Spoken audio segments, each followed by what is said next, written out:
If you're looking for an action-packed thrill ride, The Last Frontier is the perfect show for you. I'm talking with the star Jason Clarke. So what do we need to know about The Last Frontier before we start it? That it's a big wild. I mean, strap yourself in. Have a seatbelt if you got one. Strap yourself in. What's the premise? What's the kind of backstory for the show that audience can look forward to? Frank's a U.S. Marshal, recently moved from the bad streets of Chicago to Alaska, enjoying a nice peaceful life, about to start fishing and relaxing when a 737 goes down in the middle of the night. And on board are a bunch of crazy men and women, and Frank's got to hunt them down. And they turn the tide and they hunt Frank down. The action in this first episode, when that plane goes down, when you are called to the scene and taking down these criminals who are trying to take down you, is top tier action sequence. What is, isn't it? Yeah, what was filming that scene like? That's just, look, when you see that, the plane crash at the beginning, it's just extraordinary. It says, whoa, get ready. And then you got that nice lull where you meet Frank. You got the, the blue skies, the Willie Nelson. And then Frank, like the audience, goes out to take a look at this fire out there. And you just get a crazy 6.5 minute, action sequence that doesn't cut or doesn't stop. And it's like that's the beginning. And, that's a hell of a way to begin. It really is. I love it. And it's just like, dude, we better keep going bigger and bigger and bigger, I mean, how do you follow that? You have to keep going bigger. What can audiences hope after they see that? Because there's still 9 more episodes after this. What can they hope for in future there's some other action? massive big sequences as well. But like each episode, it centers around one of the bad guys on the plane, which we hunt and we chase, and you learn to see who they are and what they're up to and what threat they pose, Frank, and the town itself and his family. And then through it, something else starts to creep in. There's something else going on. Something's not quite right. There's a number of dots that need to connect. Some ducks are not in a row. And, you come with me. You come with Frank. And he's a very real man that, has a dodgy knee. He's not the fastest drawer on the, at the OK Corral, but he's pretty steady. And as he unravels it, we unravel it. And you have all these people like Jon Bokencamp is the creator who created the Blacklist, and audiences are like, of course it's Jon Bokencamp from the Blacklist, because like you said, each episode kind of follows these different people that we have to get back in custody. What was it like working with him on the show? Because you're also an executive producer. It was one of the reasons I did the show. Jon's shows with that show, as you said, he's capable of delivering that kind of narrative. And as an actor, that kind of narrative is great. It takes a load off my shoulders. It's not just about emotions and character. There is a narrative there, which is, like a massive, big, water slide. It's gonna, and it's gonna be. And I love that. I really personally love that. It was like every episode was a challenge. It was a monster. They were big. They're little mini movies, and I think that's what Apple does fantastically well. And I think that we've delivered it. And then right to the end, there's a level of beauty and majesty in the mountains and this epic snow-covered, tundra, where there are no perimeters you can set, and you need good friends and a close community to survive. It really is that action-packed, that intense, but that enjoyable. The Last Frontier on Apple TV Plus this fall. Jason, thank you so much. Thank you, Trevor. There's so many questions I want to ask Dominic Cooper and Haley Bennett about their characters in The Last Frontier, but we have to keep it spoiler-free. So what can you tell us about your characters that audiences need to know from the beginning? Quickly, with no spoilers. Oh, God, you go. They're compelling, they're shapeshifters. What you see is very often, and probably more often, not what you get. Untrustworthy. They're untrustworthy, they lie, they cheat, they gamble, and they kick ass. Very good. Certainly do. That is true for both of your characters also. This is such an action-packed, fun show. Dominic, what is it like being part of this great ensemble cast alongside Jason Clarke, Simone Kessel, obviously you two as well? It's been an absolute pleasure. I mean, I'm so grateful for the opportunity. It was a script that I'd heard about and I really wanted to be part of.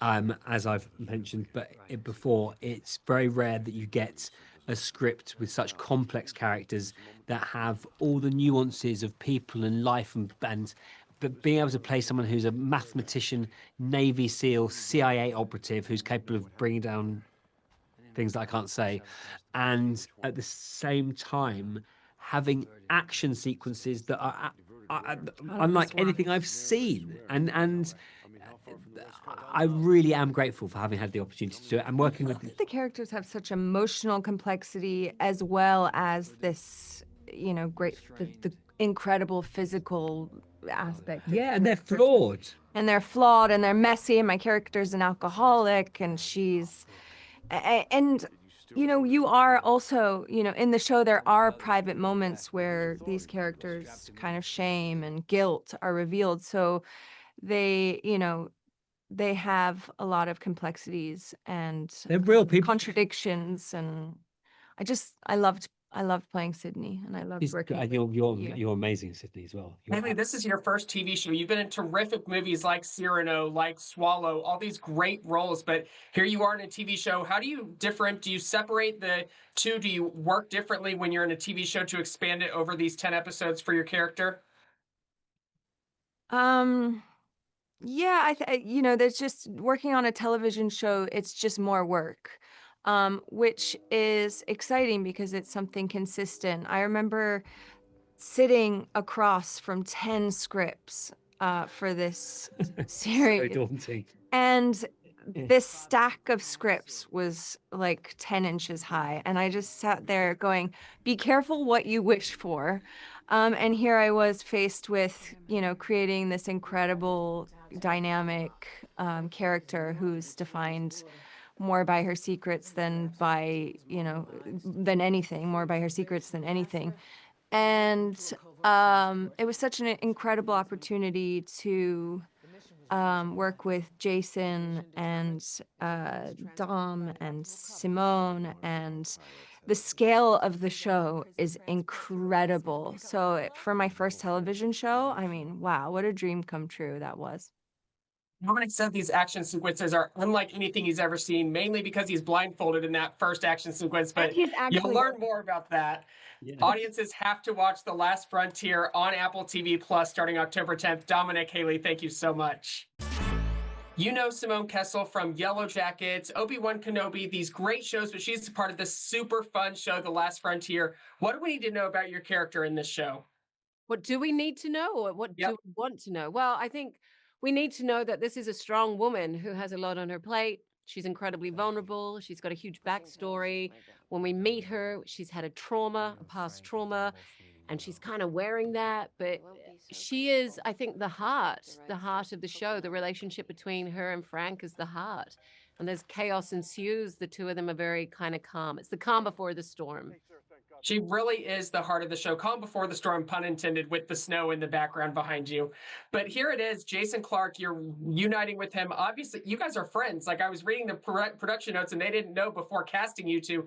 Longtime friends. What was that like kind of playing his wife in this show that you guys already knew each other? Well, we've been friends for 25 years, and it was either gonna go one way or the other, right? And thank goodness it went the good way. Working with Jason has just been a highlight. He's a dear friend, and his wife is one of my best friends, and I love him to pieces. There's a real connection between the two of us anyway, so I think what you see on screen really shows a long friendship, and I think there's an ease in that, that's such a joy as an actor to be able to have that, the calm with your acting, your scene partner. So yeah, I adore Jason. Love the relationship because it's such a quiet town where this massive incident happens, where this plane collides and crashes, releasing all these violent criminals and trying to catch them and bring them back. But we have this relationship at the front and center of this. What did you guys kind of do to make sure that relationship was built on screen and portrayed so beautifully? Well, first of all, we're both speaking in an American dialect. So that we were always kind of going, hold on. And I'd be like, Jason, that sounds Australian. He's like, well, you sound New Zealand. So instantly we're already fighting like a husband and wife, right? So, and then they just call action and then it would all, unfold. But we worked together off camera. We really developed our characters. And I think there's a trust there. There's a real trust between each other. So you can really play it out as an actor in the scenes.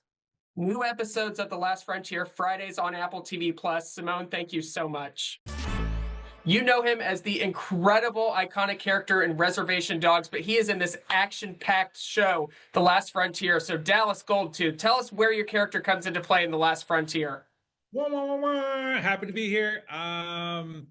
Yeah, I'm Dallas Goldtooth. I play Hutch. I play U.S. Deputy Federal Marshal based out of Fairbanks, Alaska, and I work with Frank Remnick. He is the Deputy Marshal in charge out of Fairbanks for this show, The Last Frontier. Alongside Jason Clarke, who you work alongside with, what was building that relationship like with him? It was tremendous. I mean, he is an actor's actor. He's somebody you've seen in everything, but you get to know him up and close. He's really personable. He's really down to earth, and he's so giving of his experience and willing to work with folks and really like just make sure that everybody's taken care of, from his fellow co-stars all the way down to the background actors. It was a really great experience with him. Love to hear them. And obviously not filmed in Alaska, but filmed in the cold, in the tundra. What was filming these scenes like for The Last Frontier? You know what? I'm a Minnesota boy, so the cold's no stranger to me. I live in Chicago, not a stranger to the cold, but still, it was challenging to have to do action sequences when it's negative 10 degrees. Nobody's having fun, but we had fun. It was a lot of amazing stunt action. I've never done stunt work before, and to do something at this level, working with Sam Hargrave, who is a stunt man turned director, like it was a really big, a tremendous experience, and an immense learning curve. But it was really, really fun. Very different from your role in Reservation Dogs. If people have not seen that, they have to watch. They will easily binge all 3 seasons of that. One of the best shows in the last 10 years, I have to say. What was being a part of that show like? I mean, it just launched your career and people love your character. Well, I think one critical aspect of it is that, as a native actor, I am up against this still common misconception that Native peoples only exist in the past and our stories only exist in the past. And so shows like Reservation Dogs and The Last Frontier really go up against that by demonstrating and showing Native peoples as we are today in just everyday jobs. And I think that actually goes a long way to help break down those stereotypes and misconceptions about Native peoples. Reservation Dogs was very much a story rooted in community. That was, the heart of it was just the experience of teenage life in rural America, which I think resonates with a lot of people, right? A lot of us grew up in small town America, know what it's like and the challenges of that, of dreaming of something bigger. And, Last Frontier is a different part of it. We're in rural Alaska, but still very much rooted in community and the dynamics of what happens in that community when something immense and very dangerous happens in your area. Her character, I would think what's so good about Reservation Dogs is it was so comedy. It was so funny. It was so good because a lot of those stories about Native American representation are about the past or about the tragedies or about these things. But Reservation Dogs just brought the lightheartedness to it, especially when your character came into play. He wasn't in every episode, but he shows up and you just know it's going to be a killer scene. What were those scenes like filming? They were a blast. And Sterling Harjo is a showrunner. He's a brother of mine. We started a comedy group together. We have a great working relationship. And so we trust each other. And, more than 60-70% of my scenes were improv, right? We have something in the script, a general outline, but we worked out together to make some pretty fun scenes based on our long storied history. And so it was a big challenge for me as an actor to go from that to something like Last Frontier, where I'm like a buttoned up, like kind of stoic police officer of sorts. And I welcomed the challenge. Actually, that was one of the things I was really excited about this role, is that I get to play a different aspect and people get to see me in something entirely different. It is very different, but it's action-packed, it's fun, it's engaging. What do you hope audiences take away from watching The Last Frontier? Well, I think that I like to kind of see it as it's a bit of a fun, action-packed, escapist narrative where you can just sit back, just enjoy the action, the fight sequences, the story, the espionage aspect, the thriller aspect of it, and kind of just sit along and buckle up and go along for the ride kind of vibe to it. I think that, from a more personal side of it, there are there are Native actors in the background of the story. They're a part of this community that that the story takes place in within Fairbanks. And so the more often we see Native people just living their regular life, hunting down bad guys in the middle of the northern woods, I think is the better. Tooth, always bringing incredible representation. The Last Frontier, new episodes Fridays on Apple TV+. Thank you so much for your time. Hey, Trevor, thank you very much.